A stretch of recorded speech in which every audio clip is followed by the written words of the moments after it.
Hi everybody, welcome back to Plastic Models by a Regular Dude and part 8 of Plastic Models for Beginners, Tamiya 1/35 scale, Panzer Kampfwagen 38T.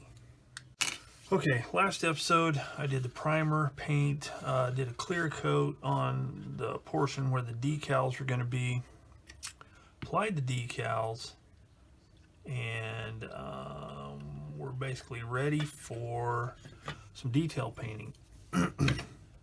So on this kit, there's not a whole lot of stuff to actually detail paint.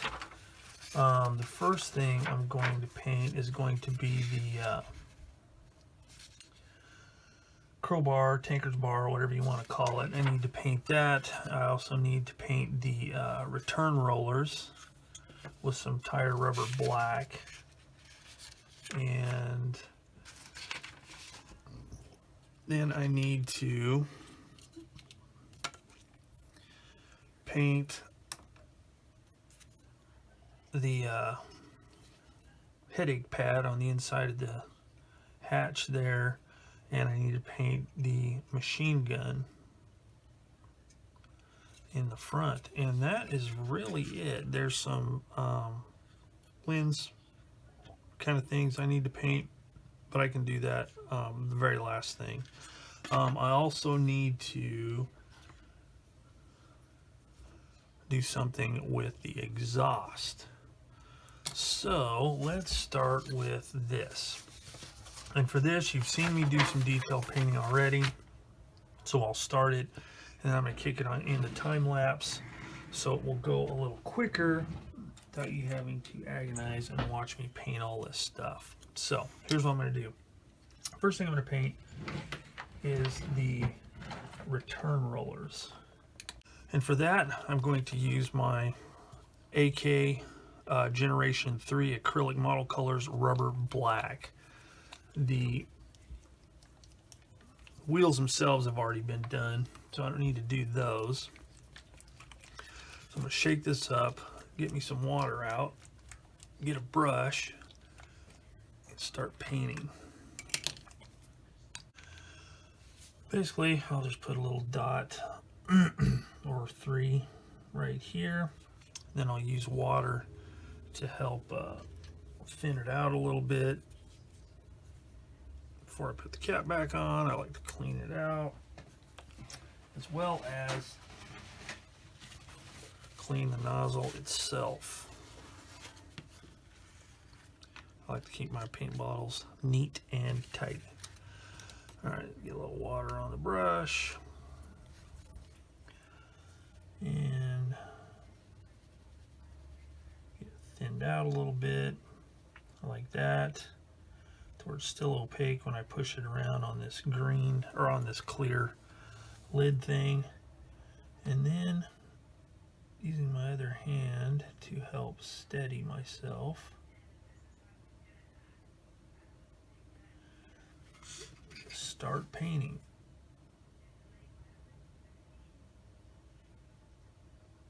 Oh, a big bubble, isn't that? There we go. So that is all there is to it. Just carefully paint this stuff. I like to use my other hand to help steady,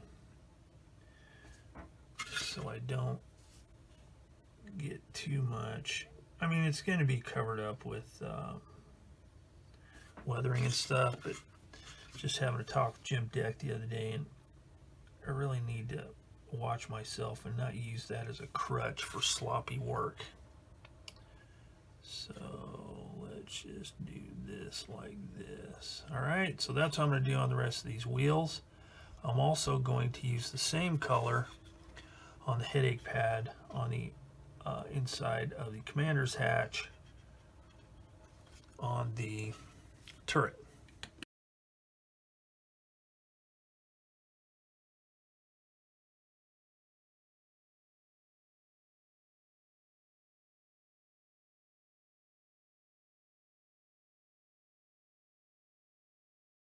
Okay, for the tanker bar, crowbar, whatever it is, and the machine gun, I'm going to use a Vallejo acrylic metal color steel brushed on with this brush.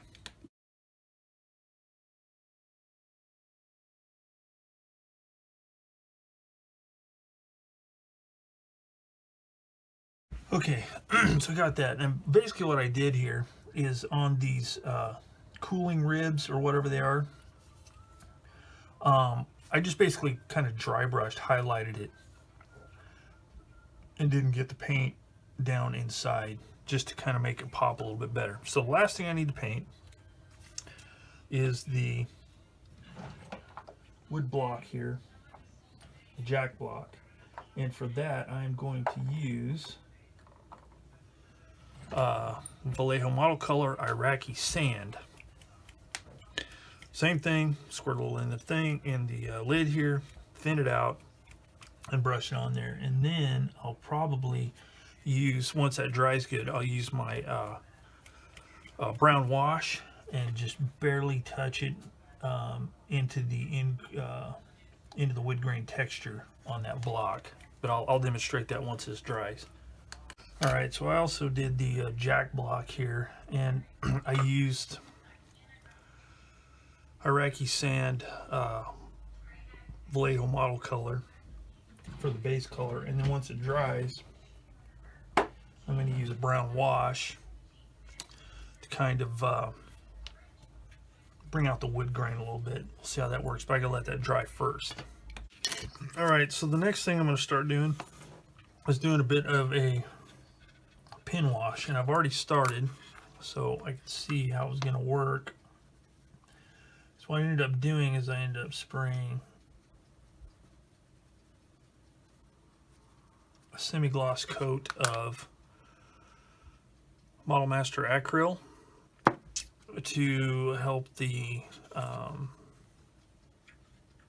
wash flow a little bit better. So I've done the front here, and all I'm doing is I've got my Untitled 502 black. I'm using black because this is such a dark vehicle. I'm using this really thin liner brush. I am just going around the details, trying not to flood it too much, but like this.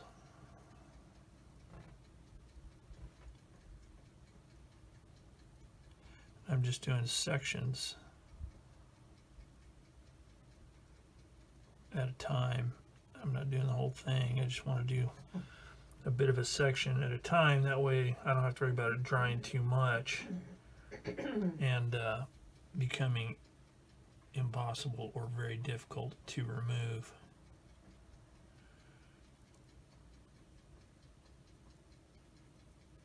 Get in all the details.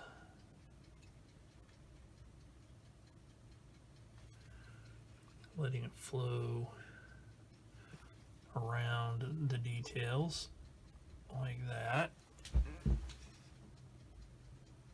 I'll zoom it in a little bit so you can see what I'm doing.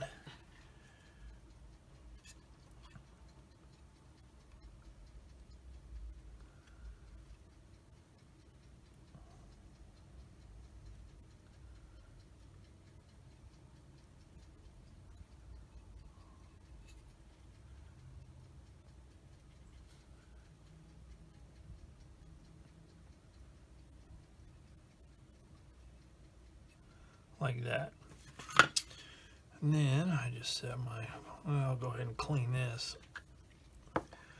And then just using a dry, fine pointed brush that I use just for stuff like this, I just go in and remove and blend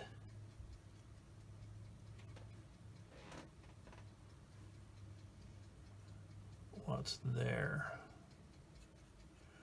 Now if I was wanting to do a really dusty vehicle, I could do this a couple of different ways differently.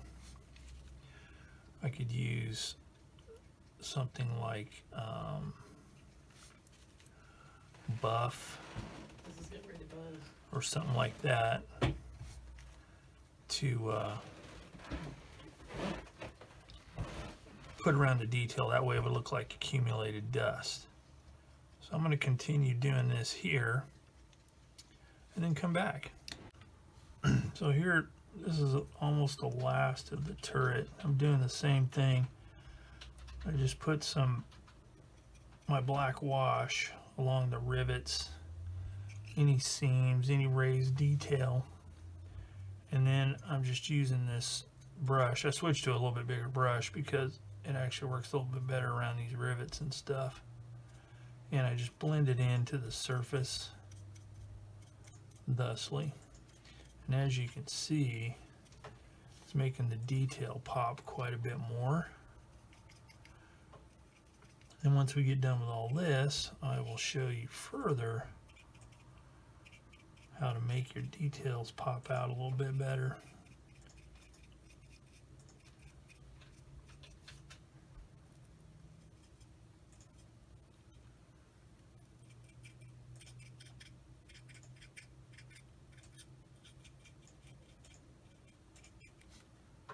All right, the next thing I'm going to do is an old school technique called dry brushing.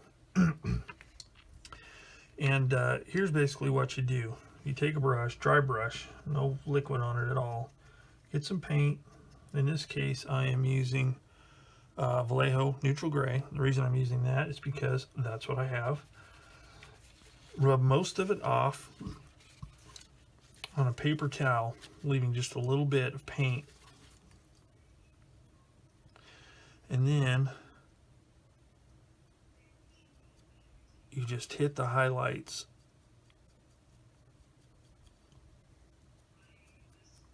The raised detail, in this case, the bolts on this I'm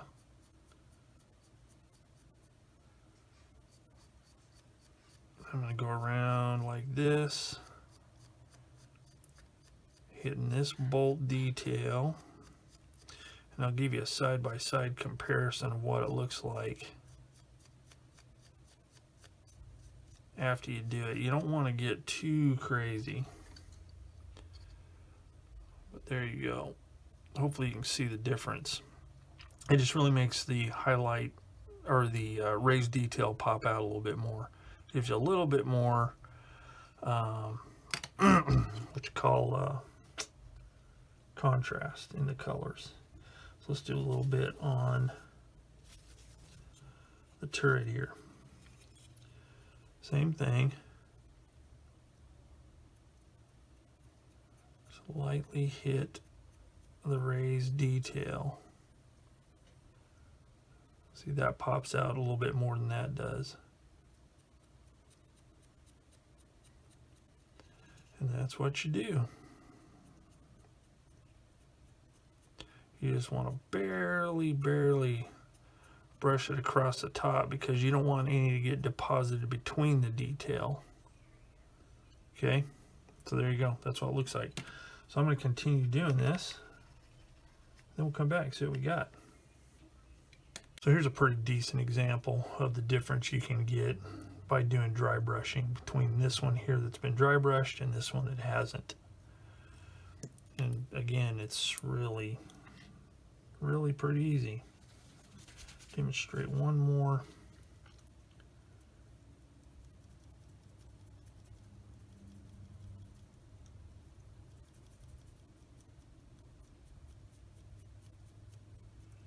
One more example here. Just brings out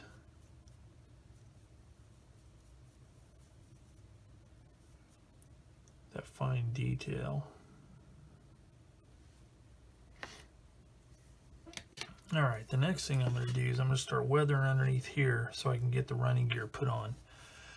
And what I'm going to use to start is Untitled 502 Earth ABT 93. The reason I'm using that is it's not quite so stark as light mud or buff or something like that. So I'm just going to use a toothpick, put some dots of it, and I'm mainly going to stick with this color down low because I want to make, you know, get it a little bit lighter up higher. So I'm just going to do it in some sections here.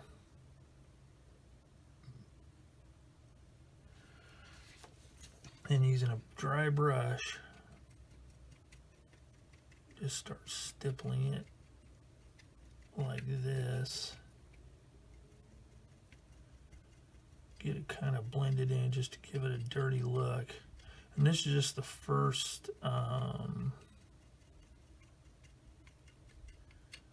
layer, so there's going to be more. You know what? I forgot that.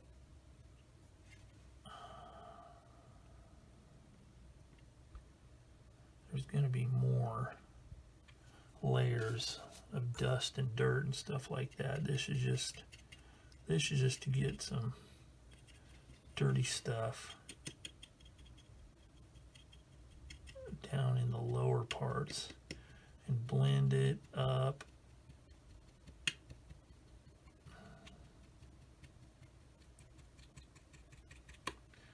This color works pretty good on the gray because the more you blend it in with the base coat, the less stark it becomes. Gives you a nice dirty splotchy appearance. I'm not going all the way to the top because I want to leave some dark tones up higher.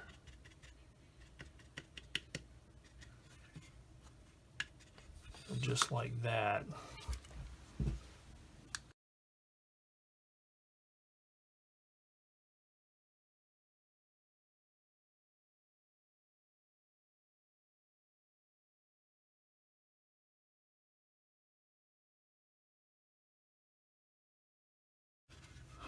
And while I am doing it, I am just going to go ahead and do in this area and this area back here, since I've already got the oils out.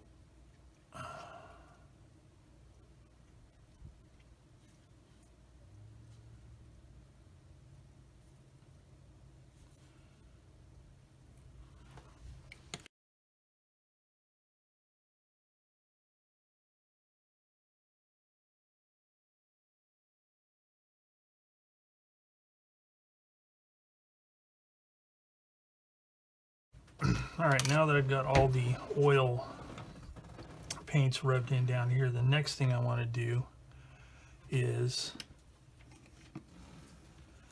add some pigments. And I'm not going to go real heavy with it. I just want to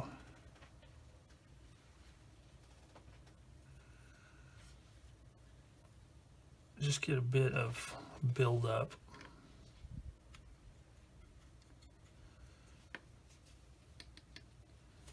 I may end up blowing some of this off here, but we'll see.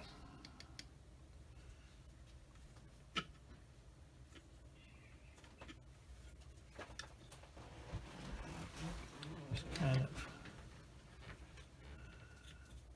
brush it in place like this.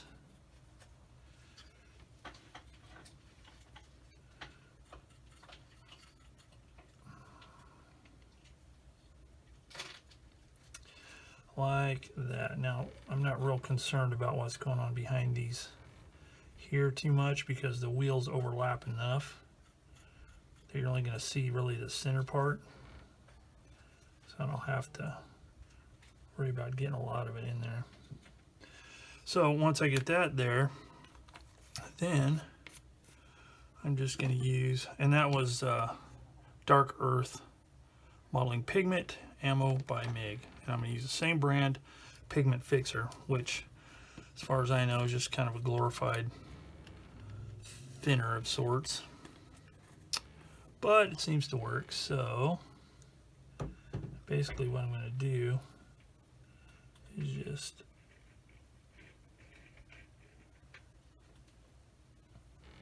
touch it to the pigments and let it soak in.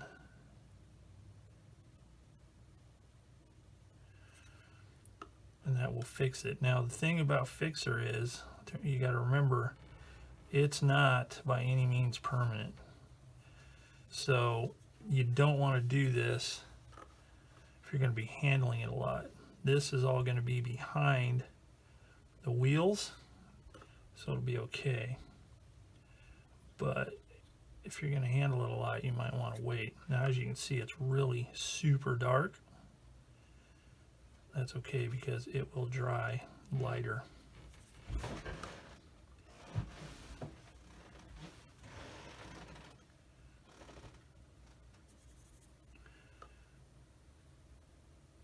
Let's continue on like that.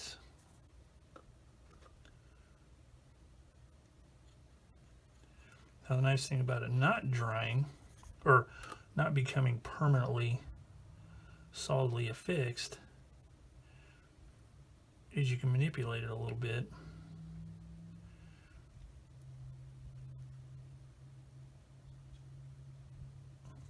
To spread it around if you want. So we'll let that dry and then come back. So on the other side, I already did this other side earlier, and this is what it ends up looking like. Nice, dry, dusty dirt. Now, if I wanted, I could put some wet effects down below, but I don't want that. I just want it to be a dry look. So with that, I can start thinking about putting the running gear on this side. But again, I'm going to wait until after the other side dries. But I can do that, and then that way I can start weathering all the outside parts of the kit. Alright, so next, what I'm going to do while the pigments are drying, I am going to do some weathering, some pre-weathering on the track. So what I have here is the track is just sprayed in the brown oxide primer, ammo one-shot primer. So what I'm going to do is I'm just going to leave that as my base. And I am going to do my first bit of weathering. And here is how that's going to work. Take my odorless mineral spirits, put some in there thusly, and then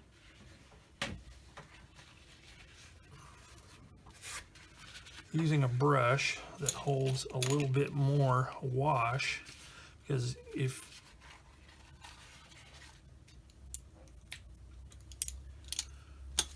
normally I use this blue brush for pin washes, but for heavier washes I like to use this one. It's long, it's real skinny, thin, so it fits where it needs to, but it holds more paint, I guess, more wash. So all I do is just take this dry brush. I'm not much one for squeezing the oil paints out of the tube. Just get a big glob on there like that, because I really don't like my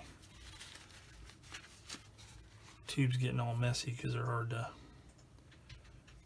unscrew. And for this I'm using light mud. And then just swirl it about. Make a little bit thicker wash than I normally use. And then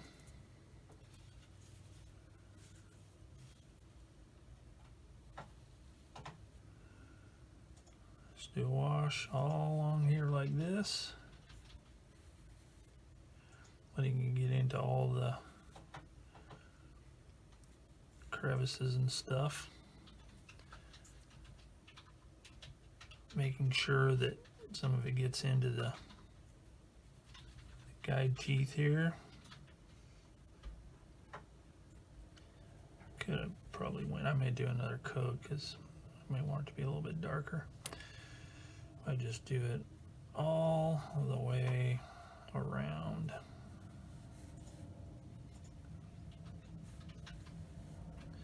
Keeping in mind this is just the first of many layers of stuff that's going to go on here.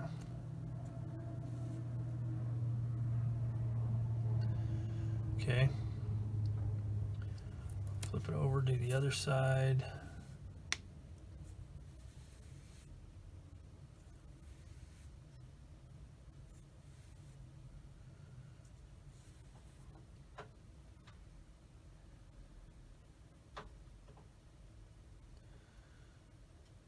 Being generous with the wash.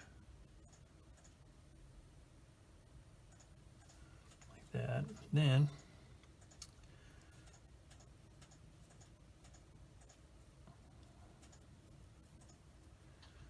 get all of this in here, because what I want to end up with is deposits of the lighter color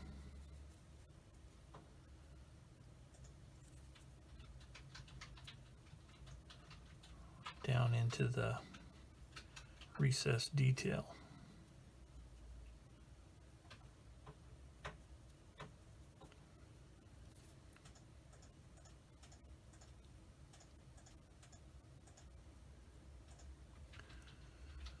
If any of it's too heavy, doesn't really matter because it's gonna dry a little lighter than this anyway. And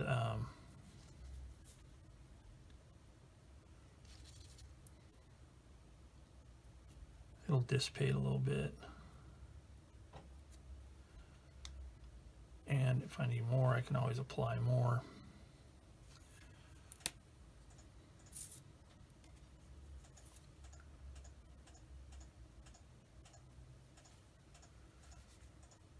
Just keep on going around.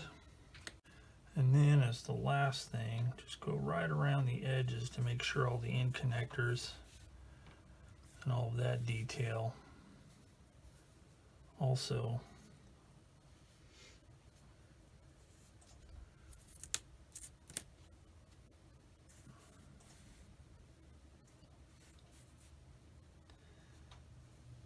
has wash in it. Then we'll let that dry. So as a last touch for the underneath here, before I put the tracks on, I've got some Vallejo light sienna pigments, and I'm just scrubbing that into the surface here.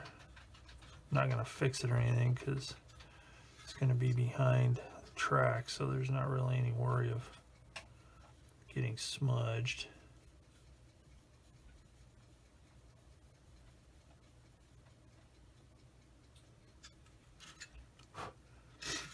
Like that. All right, before I glue the running gear in place, I need to do a little bit of polishing with a graphite pencil on the guide teeth here. Basically, I'm just going down and hitting the high spots where it would come in contact, or I would assume it would come in contact with the idler and drive sprocket. So I'm just scooching it along like this.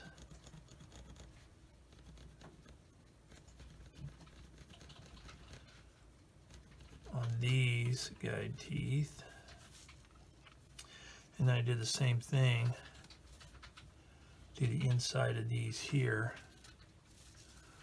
And then any of these here that might be visible. Doing those.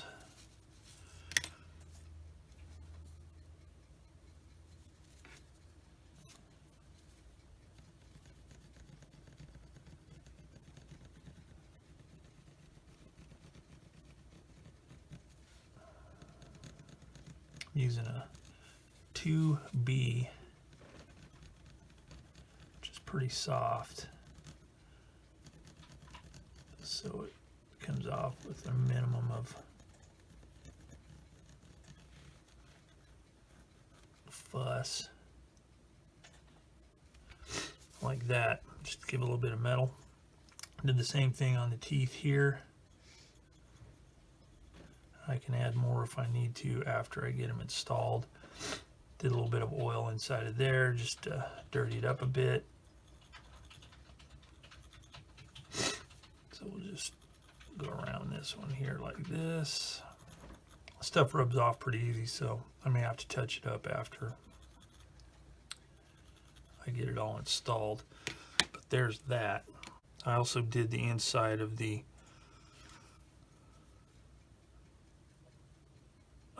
return roller here, or idler, from coming in contact, and I also did the inside there where the rubber is in constant motion.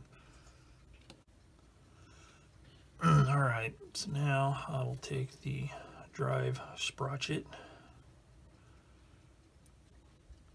put it in place here like that.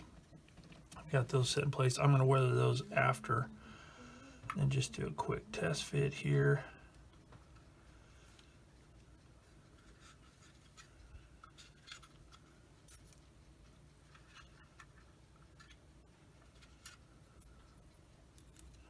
Let's do this with this one. Want this one because they are overlapped a little bit. Oh yeah, just like that.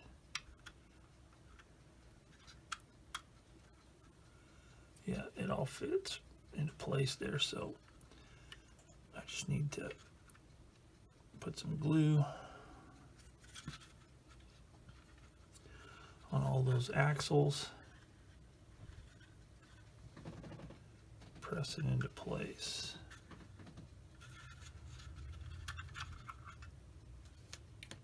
And there it is. Running gear is all assembled and ready to go. So now I can begin weathering on the upper parts of the tank. All right, so the next thing I'm doing is I'm dirtying up all of this. I'm going to dirty up all of the hull. And the way I'm doing that is I'm using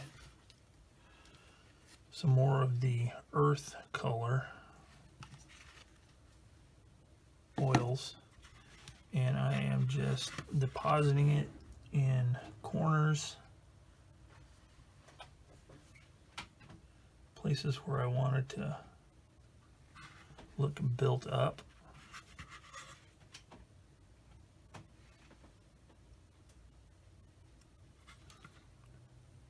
Like this.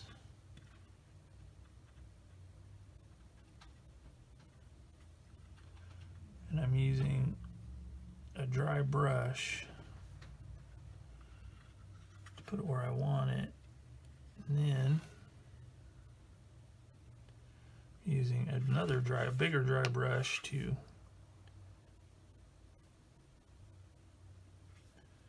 work it into the surface. So this is kind of an example of why the base color, although you want it to be pretty good, you know, as far as what we'll call accuracy, in the end, it's just all dirtied up, and whatever color it was to begin with, it's not that color anymore. So getting too bent out of shape about color accuracy, it's kind of a,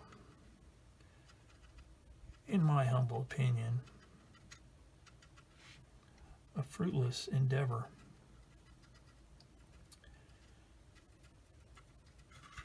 Because you'd be hard pressed to accurately identify the exact color that was used on the base once it's all said and done. So I'm just gonna work it around like this.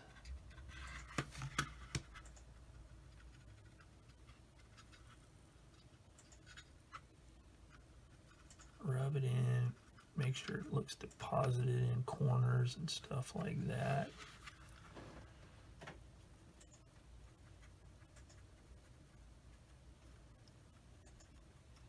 Just get a good build up, make sure there's no splotches or dots left.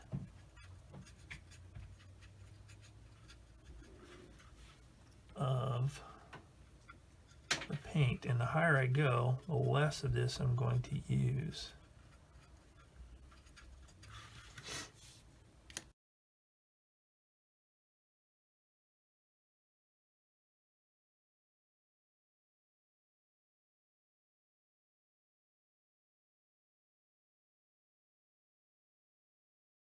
All right, so what I'm doing now is I mixed up a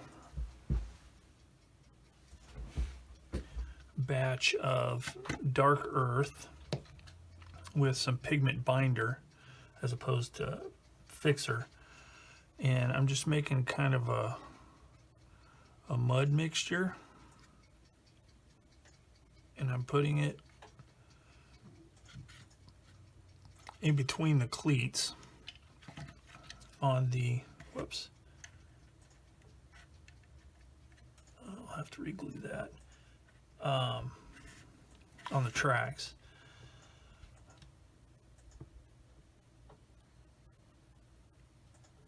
Just so it'll be built up with the same color dirt and mud as what is in behind the wheels. And I'm probably going to put a little bit of this around the lower edges of the hull and under the fenders, just to give it some dried mud effect. Now it's right now it's shiny, but that's just because it's wet. Once it dries, it should be flat and look like the dirt that was in behind the wheels that I put in earlier. It's just a lot more secure.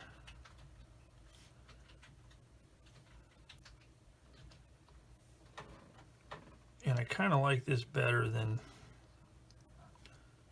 I have some, I can't remember what brand it is, but I think it's Ammo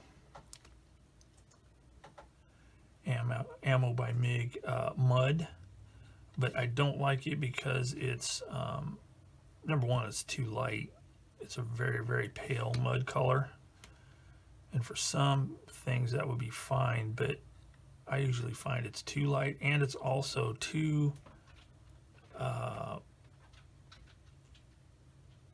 it's kind of shiny, and it's too, uniform in its look. Whereas when this dries, it has a little bit more texture, and it just looks more realistic. I don't know how else to explain it. One of these days, maybe I'll throw some on something to show what I'm talking about, but I could have done this before I put the tracks on, but I didn't feel like it. I figured it'd be better to do it like this. And I'm not going to put too much of it.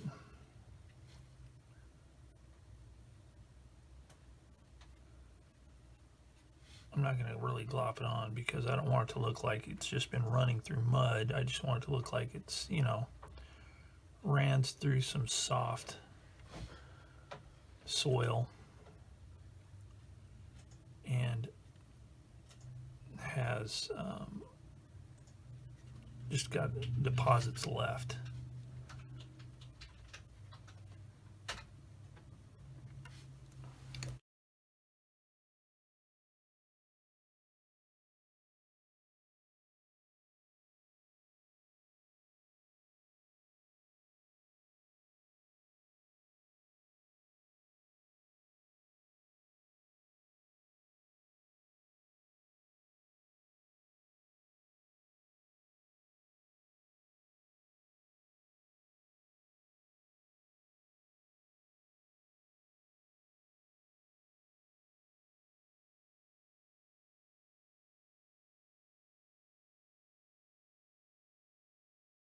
Okay, so I dusted a little bit of dry pigments. So now I'm going to use the fixer, put just a little bit, just to help it stick a little bit better.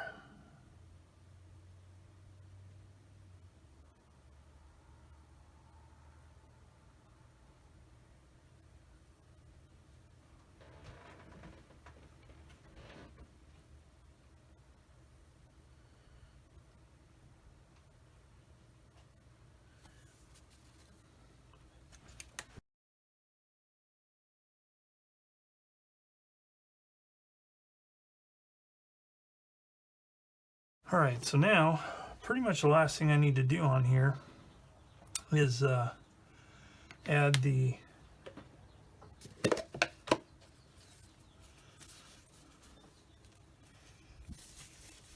worn down to the metal look on the cleats of the tracks, and that is going to be fairly easy just by using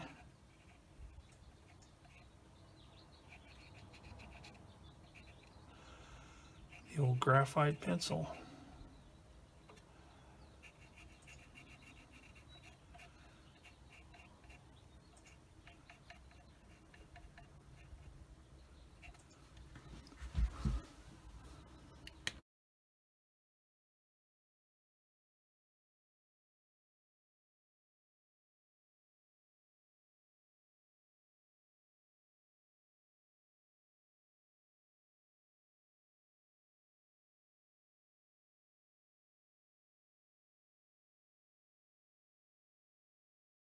All right, and the last thing I'm going to do, I think, is put a few random oil stain type things.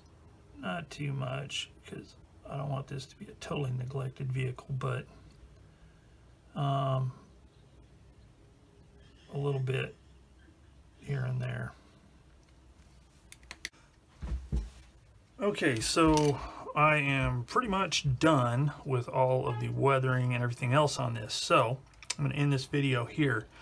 And in the next video, which will be part 9, we'll take a look at the figure. So, as always, thanks for watching Plastic Models by a Regular Dude and the Plastic Models for Beginners 1/35 scale Panzer Kampfwagen 38T. If you have any questions, comments, concerns, hints, tips, etc., put them in the comments section down below, and I'll get back to you as quick as I can. So until next time, I will see you all later.